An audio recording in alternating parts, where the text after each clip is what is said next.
Book of Heaven, Volume 26, May 9th, 1929. How it was necessary that Jesus centralize in Luisa the human sanctity in order to consummate it and give rise to the sanctity of living in the divine will. How voluntary suffering is something great before God. I had read in the first volume of my writings how our Lord had told me that he wanted me to accept going into battle against the infernal enemy in the hard trials to which I submitted myself. So I was thinking to myself, it seems to me that there is contradiction, because Jesus has told me many times that one who lives in his divine will is not subject to either temptations or disturbances, nor does the enemy have the power to enter into the divine fiat, because it would burn him more than the very fire of hell, and in order not to be burned more, he runs away from the soul who lives in it. Now, while I was thinking about this and many other things, my sweet Jesus moving in my interior told me, "My daughter, you are wrong, nor are there contradictions. You must know that, since I was to call you in a way all special to live in my divine will, to make it known to you, and through you make known to others the sanctity of living in it, so that it might reign on earth, it was necessary that I centralize in you the whole of the human sanctity, in order to consummate it in you and to give rise to the true sanctity of the living in my divine volition." Sanctity in the human order was to be the footstool, the throne of the sanctity in the order of my divine will. And this is why, from the very beginning, when I called you to the state of victim and to all that you suffered during that time, first I would tell you, to ask you whether you would accept, and after you had accepted, then I would put you in that state of pain. From you I wanted voluntary suffering, not forced, because it was your will that I wanted to make die, and over your will, almost like a little flame that is extinguished, ignite the great fire of the sun of my fiat. Voluntary suffering is something great before our Supreme Majesty, and therefore, over the death of your will, drowned with pains, my will could have dominion and could dispose you to receive the greater good of its knowledges. Was it not my suffering, all voluntary? No one could impose himself on me, that formed the great good of redemption.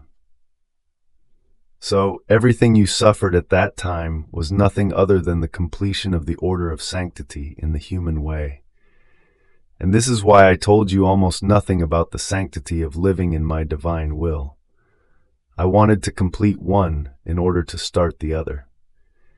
And when I saw that you denied me nothing of what I wanted, even at the cost of your life, and as you would deny me nothing, your will would lose the way and would find itself in the continuous act of dying, my will made its way and reacquired its life in you. And as it kept reacquiring its life, so it kept revealing itself, telling you its long story, its sorrow, and how it yearns to come to reign in the midst of creatures. My word is life, and as I kept speaking to you about my fiat, more than tender Father, so I kept forming its life in you. In fact, you could never have understood what regarded my will, had you not had its life in you, because it is what forms one's life that one has true interest in comprehending and defending. What does not form one's life enters into the secondary order, not the primary, and one does not feel the true love which one can have for one's own life. So, to the very life of my fiat, formed in you, I could entrust all of its knowledges, to be able to form as many other lives of it in the creatures. And besides, I was to do with you what I did with myself. When I came upon earth, I observed all laws. I submitted myself to all sacrifices of the ancient law in a perfect way, as no one else had observed up to that time. And after I completed everything within me, consummating in my humanity all the laws and sanctities of the ancient world, I abolished them and gave rise to the new law of grace and to the new sanctity which I brought upon earth. So I have done with you. I centralized in you the pains, the sacrifices, the battles of the present sanctity in order to complete it, and therefore be able to start again the new sanctity of living in my will, that is, the fiat voluntas tua on earth as it is in heaven. Now, where are the contradictions, you are saying? When the soul enters into my will to live perennial life in it, the enemy cannot get close. His sight is dazzled by the light of my fiat, nor is he able to see what the happy creature does in this divine light. Light shields itself from everything. It dominates all. It is intangible. It does not let itself be offended, nor does it offend. And if anyone wants to touch it or clasp it in his hands, with enchanting rapidity it escapes, and almost playfully, it sprays him with light. It touches everything, it embraces all, to do good to all, but does not let itself be touched by anyone. Such is my divine will.